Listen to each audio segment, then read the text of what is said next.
Who would you like to speak? Norm or Patricia?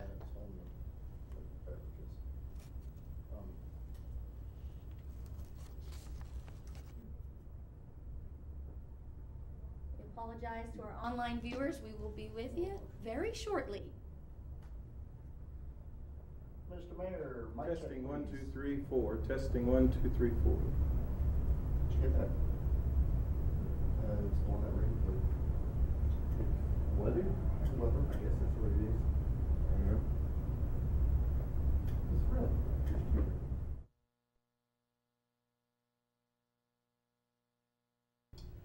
Mic check once again, please. Testing 1 2 3 4. 1 2 3 4.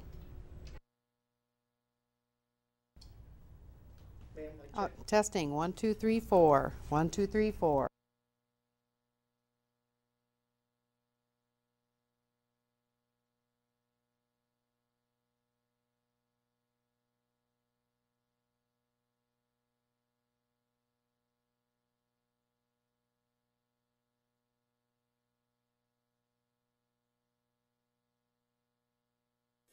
This is the 2011 Abilene Mayoral Election Debate, presented by BigCountryHomepage.com. Your moderator for the event, KRBC's Brittany Paletz.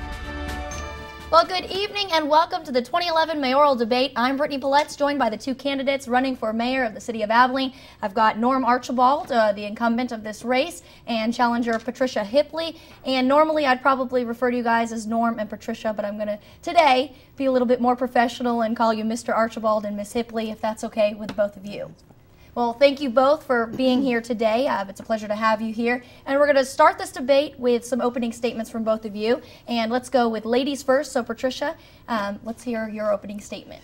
Well, I wanted to start out with a quote. Land cannot be treated as an ordinary asset. Private land ownership is an instrument of accumulation and concentration of wealth and therefore contributes to social injustice. Public land control use is therefore indispensable.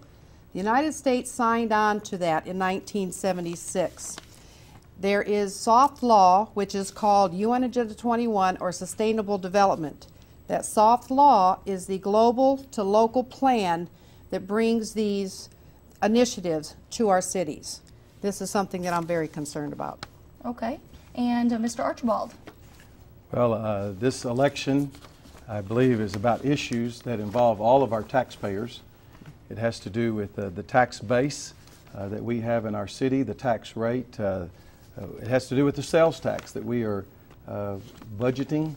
We're talking about issues that involve everything from street maintenance to water resources in the future to police and fire protection.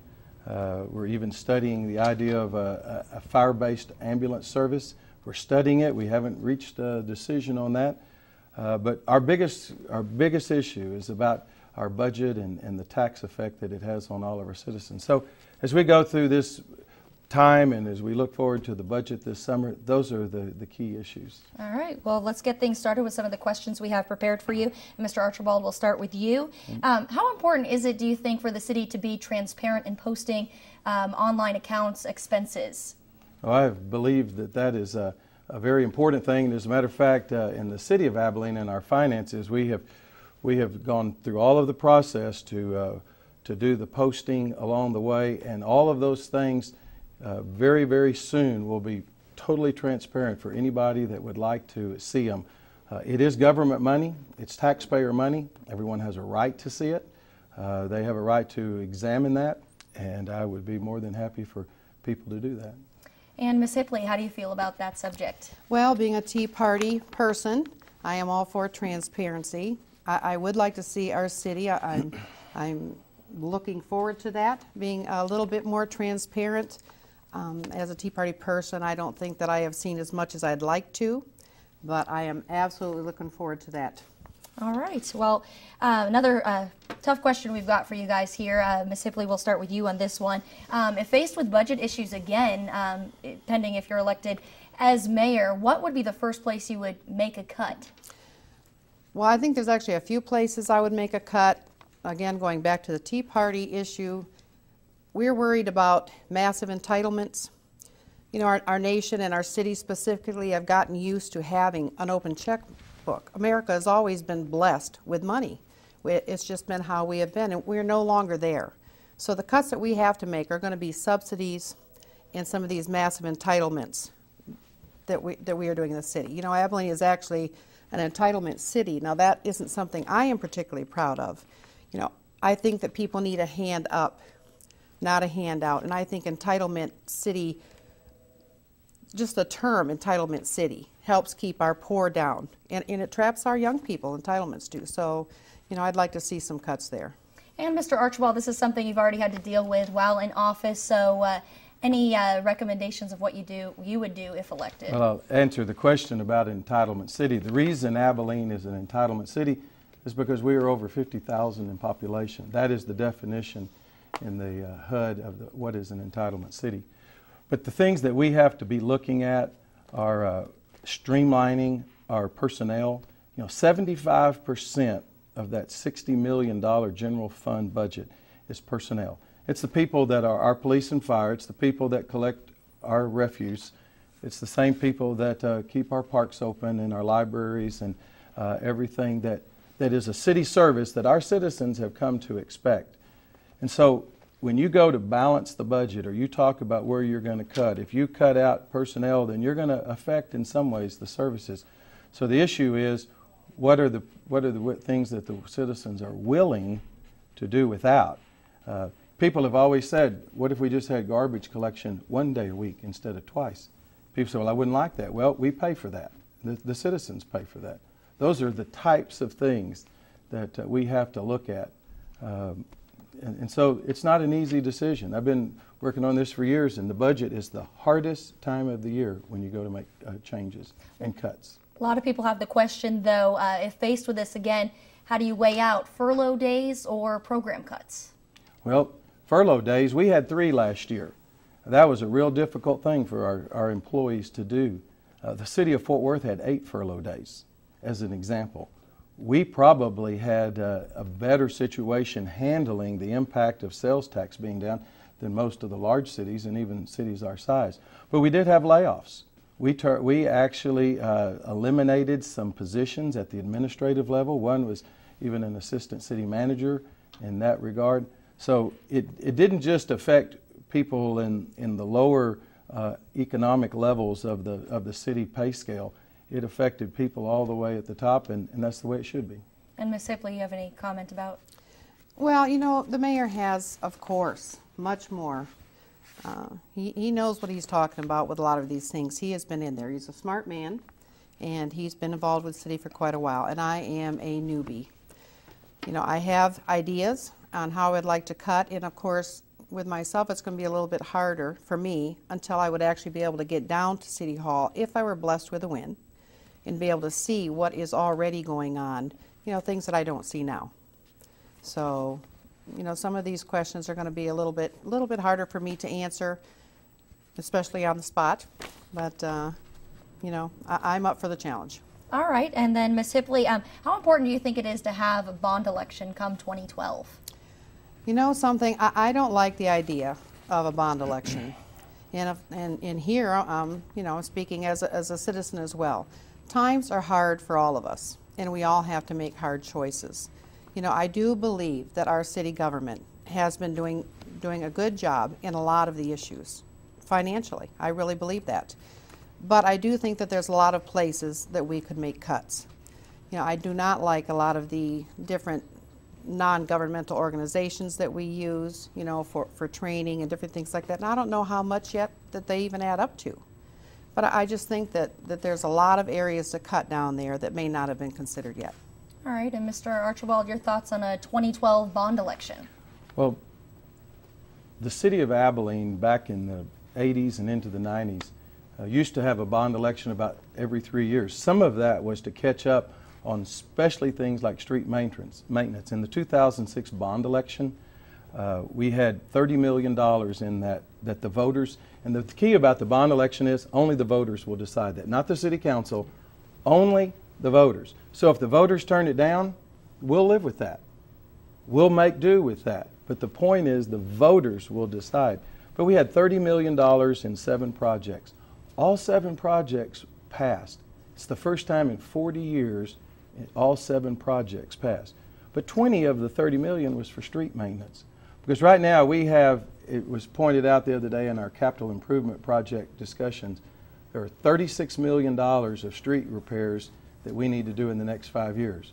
We don't have the money to put those in. The reason for a bond election is to be able to do those kinds of things. Some of the things we've done in the past with bond elections are build a new fire station, build the Civic Center, build the Abilene Airport, build, some of our Rose Park Senior Citizen Center. Those were all done with bond elections, not with the general fund. So bond elections are important for moving things apart, but the voters will decide, and if that's the case, I'll let the voters tell us. Well, you brought up a good point about the voters deciding, but I'm curious, it's the city council, correct me if I'm wrong, that decides if there is even a bond election. Yes, right, that okay. is true. Okay. I guess here's a tough one to throw at you. Why would you be the best choice for the mayor again? Well, I guess the most important thing that I think about is that for the last 7 years, I've been working, which I think is very diligent, to move Abilene forward. I believe we have a lot of key issues to go. I think some of those issues are water, keeping Dyess Air Force Base strong and viable. They are our largest employer. We found that out in the 2005 BRAC closing, where we had to speak up for Abilene. The other thing is, as we move forward, we've got a lot of negotiating to do, planning and visioning to do. I think the experience that I've had in the last 7 years has prepared me to move us further down the road, especially with water resources.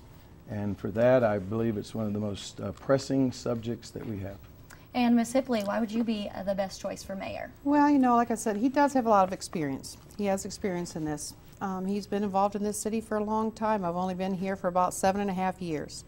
What I can tell you is, being a disabled grandmother, I know how to balance a checkbook. I know how to make some really tough choices if I have to. I do realize that regardless of who wins, neither one of us are going to be popular with choices that are coming up.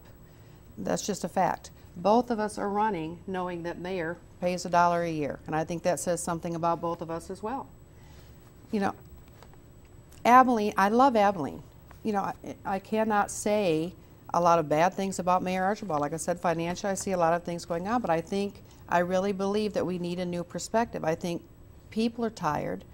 I think people need a change, and I think that they want to see things coming from a little more right, possibly, a little bit more conservative, but I think they're just ready for change, and I just think I'm up for it. Okay. And now our next question for you, Ms. Hipley, is why should or shouldn't the city take over the responsibilities of being a fire-based ambulance system? Well, something, this one, I actually had been talking with a few of the guys on both sides, but the city council meeting where this come up for discussion, it bothered me that we'd heard from Chief Dozier, and Chief Dozier actually spoke for our group. We really appreciated him and his openness in doing that. What we didn't hear that day was from anyone from MetroCare. Now, they said that they were there, but I don't understand why they didn't speak, because as a citizen, I wanted to hear both sides. That's what we really want. We always want to hear both sides. In an open meeting, I think that would have been the perfect place, for both sides to speak. And he's going to have to correct me if I'm wrong, because this would just be absolute hearsay that day was supposed to be more for one side of the argument. Now, that is hearsay. I want to say that right off the bat. But, speaking with a lot of guys, there was concern also with some MetroCare personnel that they were not being heard that day. And then, of course, the workshop had been canceled, put back, and I believe that Mr. Brody was sick or somebody was not there that day. But, I don't have all the information yet. Right now, I think that with a lot of the tough choices we have to make, I'm worried about the financial cost of doing this. That bothers me, and I think that has to weigh in on that. Okay. So, well, thank you for that. And how about you, Mr. Archibald? The fire-based ambulance is something that is a movement among cities our size for the ability to have the ambulances based in the fire department, for personnel purposes, for the ability to have faster response times, because one of the things that everyone will believe in is that the difference in time from the time that the fire department gets there, 93% of the time they're there first, but the time difference is what is really a major factor. It could be 5 minutes. Sometimes it is many times. There was a time in 2009 when they did the study that there was 119 times then it took MetroCare over 30 minutes to get to the scene of an accident or a call. Well, that's not acceptable to me. 119 times in which it took over 30 minutes. Well, if that's someone else, that's not that important, but when it's your loved one, it's real important. Especially if it's a heart attack, if it's a stroke, it's a fire related to an accident. So those things are important to our people. The key is the whole thing is that MetroCare is our provider. We are the only city that MetroCare is in. They're not a citywide they don't have multiple cities where they draw from their ambulance and personnel. I've always been concerned at what if they just pulled out one day. They can pull out on 30 days notice. So the question is, what for the long term, the long good, is the best interest? That's why we're studying it. We've not made any decisions. It will be costly to get the system up, but that's part of what we're going to have to look at. There is reimbursements that come from ambulance services, Medicare, Medicaid, private insurance, private pay. So we're looking at the financial aspects of it, but the safety aspects of it too. Okay, and now we've got a little bit more personal question, and this one actually is specifically for you from one of our viewers, okay, and we'll give you the opportunity to comment on this as well. It says, Pat Hipley wants to really take the axe to public housing in Abilene. Will she be the first to move out? What is your response to that? Well, listen, for one thing, I didn't say, I've never said, I want to really take the axe. What I said is that cities, money is drying up that are coming into cities that they've always had to work with from the federal government. However, the money is not drying up if you are implementing this soft law that I was talking about, the UN law. This law provides for, and HUD is very big on that, both in the city and with the Abilene Housing Authority.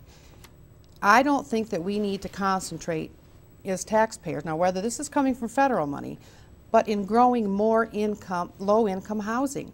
What we need to do is concentrate that money growing jobs, attracting people to the cities. Now, of course, with that being federal money, what I'm talking about there will have to be, if all mayors, every city that you had were saying, no, this is not a focus that we should be getting money for.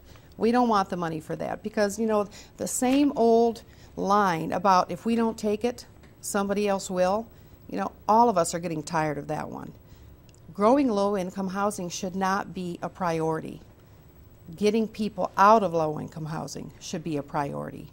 And that's what I meant by that. And I guess a follow-up question to that, how do you gauge who would be the priority as to who should receive those services? You mean living in low-income Yes. housing? Well, there are a lot of people. There are a lot of elderly people and even a few young people over there that are handicapped. People that have worked all their lives and paid in for those benefits that they may receive in that. There are also a lot of people there, and myself included. I have the federal government or the state government call me on the phone at least once a week trying to get me to take food stamps. Now tell me that wouldn't anger somebody whose tax dollars are coming through.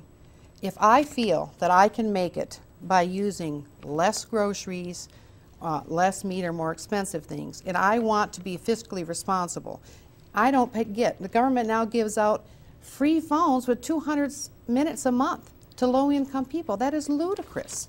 These are the kind of entitlements that are killing us. These not the people who've worked and paid into this and then had something happen to them. I was electrocuted on the job. That is, and I ended up with lupus. And that is how I ended up. I've been in there for, I think, 4 years now. It was a hard move for me, but the people there are great. And people do not move in there and stay there. These young people go in, they get their hand up, and then they move on. And that is good for us as well. And then lastly, I guess I would just add to that, are you able to work with your medical condition? Well, with lupus, and like I said, this is another question that's come up as far as running for mayor. You know, some people were concerned with the lupus. It is true, over the years that I've had, the first 5 years were very difficult. After electrocution, I had seizures. I developed lupus. Well, after many years of trying to find out what the medication helped and so on, you know, if I'm very careful about the rest, and the reason a lot of times that I cannot work is that, for one thing, with lupus, the tissue between your joints starts to break down. I mean, it's very painful. That I can deal with, but you don't have a regular schedule. I can go sometimes 3 days with no sleep, and then I may sleep just for a few hours, and it may go the same way. You know, you have times where your body just doesn't recognize, and you may have an attack on one of your organs. I don't believe that that's an issue here. I spend a lot of time at home. Mayor Archibald has another full-time job. You know, if I need that extra little bit of rest, I think that I can do some things through the phone, through the internet, back and forth to the city if I'm having a particularly bad day. Okay. And Mayor Archibald, not to leave you out over there, any sorry. comment on this specific question to Ms. Hipley? No comment. Okay, That's fine. then we will go on to our next question with you. What are your plans for the future water needs of the City of Abilene? Well, the City of Abilene has been studying water for years. One of the things that I want to add that I think is so important as we look to the future. And the plan that we have is part of the Texas Water Plan that takes us from 2010 to 2060. So it's a 50-year plan. Someone says, isn't that looking out too far? Well, think about this. The same reservoirs that we enjoy today, Fort Phantom, Hubbard Reservoir, and Ivy Reservoir, 2 of those were built a little over 50 to about 60 years ago. So where would Abilene be if the people back in the 50s and 60s had not built reservoirs for us? We might be a city of 25,000 people today. But water helped us to grow. Water was the major difference. I can say this because I've heard this said throughout the state, and I honestly believe this. The future of Texas and the cities of Texas will be decided by who has water and who does not have water. So water is very important. So we are planning this spring, perhaps by maybe at the end of this month or in June, to submit the very first permit for the Cedar Ridge Reservoir. It's going to take a long time for us to get that permit. It's a slow process in the state of Texas with the TCEQ. A year from now, we'll apply for the 404 Civil Engineer, U.S. Corps of Engineers permit, which is the federal permit. You have to have a state permit and a federal permit. We'll work on those for a time until those are complete. Then we'll look at the financing. It will take construction. Cedar Ridge is a long way off in terms of it won't be built probably in the next 5 to 10 years. But we have to have it. The water needs of our area are showing this to be true. So that's what our plans are. We've committed to make that happen. All along the way, if we don't get the permit, we'll go back to another option. Right now, our engineers and the studies that they have done indicate that Cedar Ridge is the best opportunity for us for a new reservoir. And Ms. Hipley, obviously you've heard a little bit of the direction that the city is going now towards future water plans. What's your feelings towards that? Well, I'm a little concerned. I'm concerned about the cost. I've done a little bit of research. You know, there's only so much that you can get online with that kind of thing, and of course I'm not privy at the moment to a lot of the information with what they already have down at City Hall. I'm concerned about the cost of that.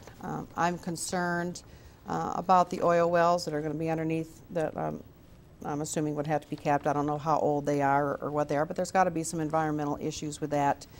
And the proposed cost that they're saying now, which according to the newspaper they said it was $250 million? 240 million. 240 million. Now, I had been saying 315 million, and just in all fairness, I did get that from a city council member. But, the cost now, like it says, it's going to be many years in the making. That cost is going to be a lot higher as we go along. I mean, we can't even go a week without our gas prices going out of the roof or our food costs now. So these costs are going to be going out there, and I think we have to look at that. I've had a lot of people, from everyday people to even bigger businessmen here, that feel that there are a lot of other options. out there. And I'm going to have to study and do some more discussion on that. Like I said, I don't have all that information.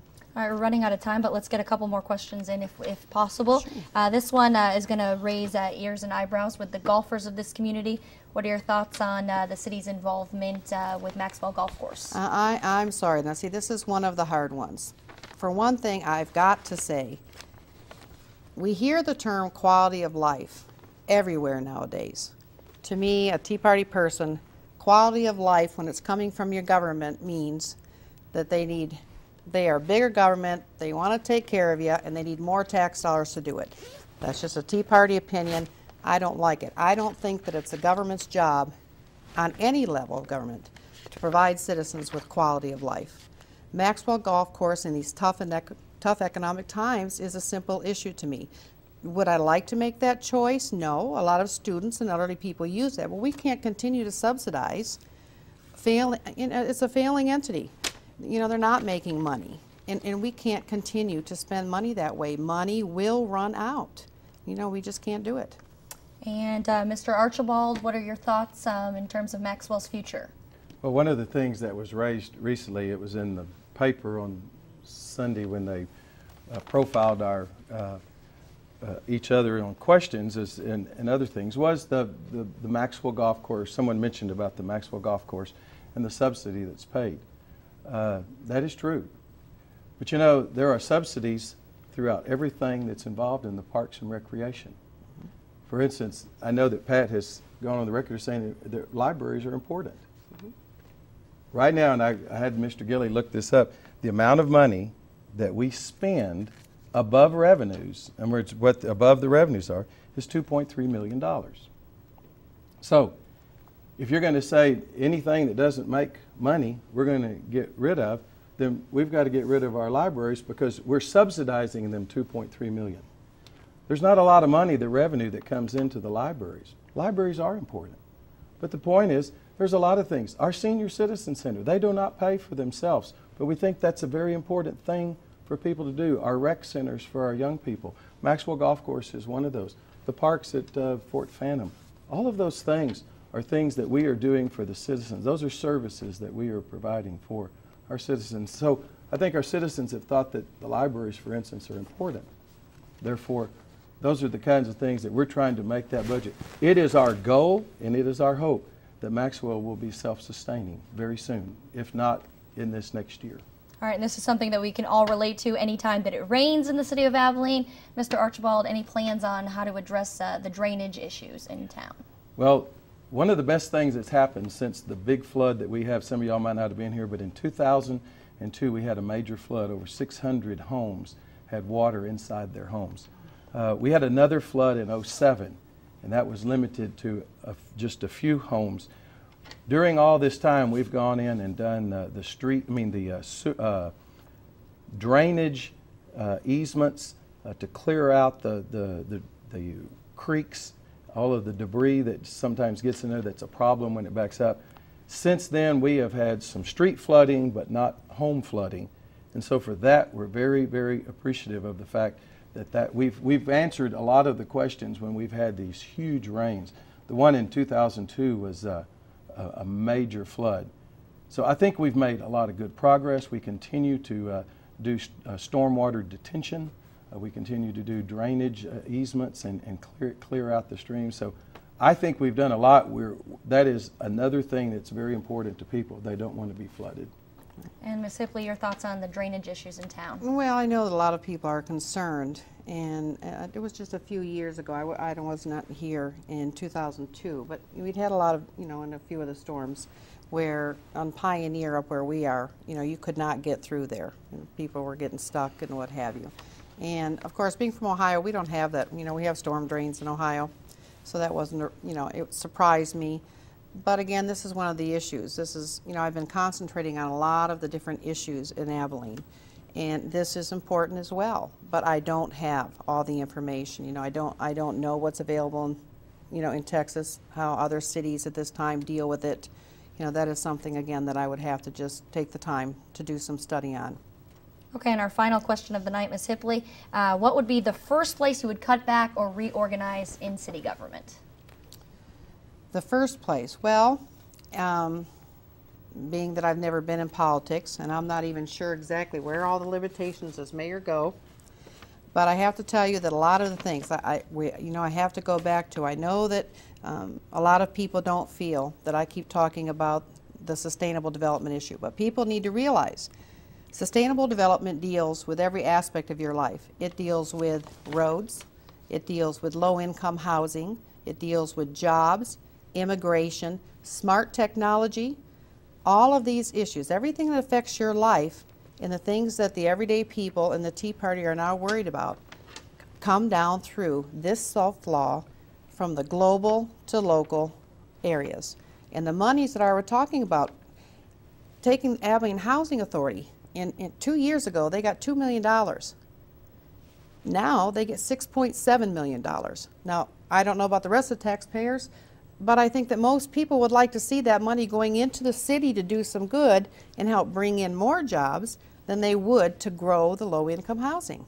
Would that mean that some people wouldn't have a roof over their head, though? No, I don't think, no.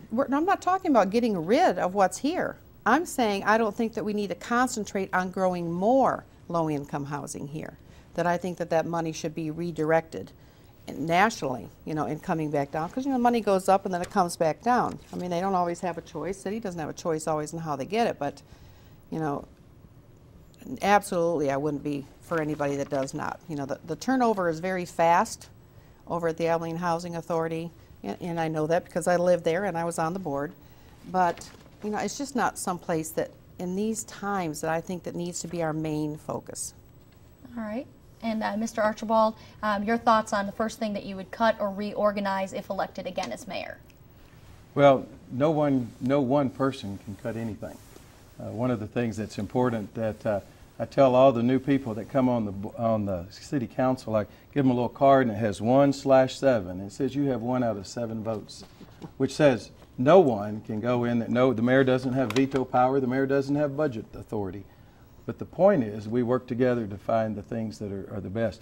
Some of the things that the biggest issues that come up is personnel in the services. I've mentioned that already. That do we have too many people in certain departments? So far, I think we're pretty streamlined. Right now at City Hall, there are 31 vacancies that have not been filled. Number one, we don't have the funds for them. So in some ways, we've already made some of those decisions by saying we're not filling positions that we want to have. Now, we'll assure all the people that all of the positions in the police and fire department are employed. I mean, we don't have any vacancies there that we're not going to fill. That is one of the priorities. Police and fire personnel is a priority. But probably the personnel issue is what we have to look at all the time. We look at the services. We look at what is really important that people expect. And so I think personnel is where it all comes down to. And since we started a little bit late, I do want to give you guys each the opportunity to have a closing statement for the day. So, Mr. Archibald, it's all yours. Well, I'd like to say that for the last 7 years, it's been my privilege to be the mayor. And in so doing, I've spent a lot of time working on this city. I'm devoted to it. I have a passion for Abilene. I'm starting my I'm in my 39th year of living here, and this has been a great joy for my family. It's been an opportunity right now for me to say we've had some good accomplishments, but for more than anything else, we have a lot of work still to do. Water resources for the future, keeping our tax rate where it is, not having to raise taxes for our citizens, looking to the future for the things that will make us grow. Job creation is very important for our future. It keeps our young people here, adds to our tax base, allows us to grow Abilene. So the future's bright, and I'm ready to make that move to continue to do what we're doing. All right, thank you. And your final words, Ms. Sipley. Well, like I said earlier, I've only been here for 7.5 years, but I have to tell you, I should have been here 30 years ago at least. I love Abilene. My family is slowly migrating here. My children and my grandchildren and now my sister are here. This is my home. I love Abilene. Everything here, I mean the weather, the people are so friendly here. And coming from a liberal north, you know, a lot of people don't understand, you know, why that means so much when we actually migrate down this way. But, you know, I do think that there are a lot of Abilene's a great place, and we do have a lot of difficult choices coming. I really know, I know that I could do a good job for this city. I am determined, whether I feel good, whether I don't. I show up at so many meetings of people. I don't think they're all that happy to see me all the time, but I'm there because I love Abilene. You know, I want to be of service here. I have always, since the day I've been here, I have volunteered.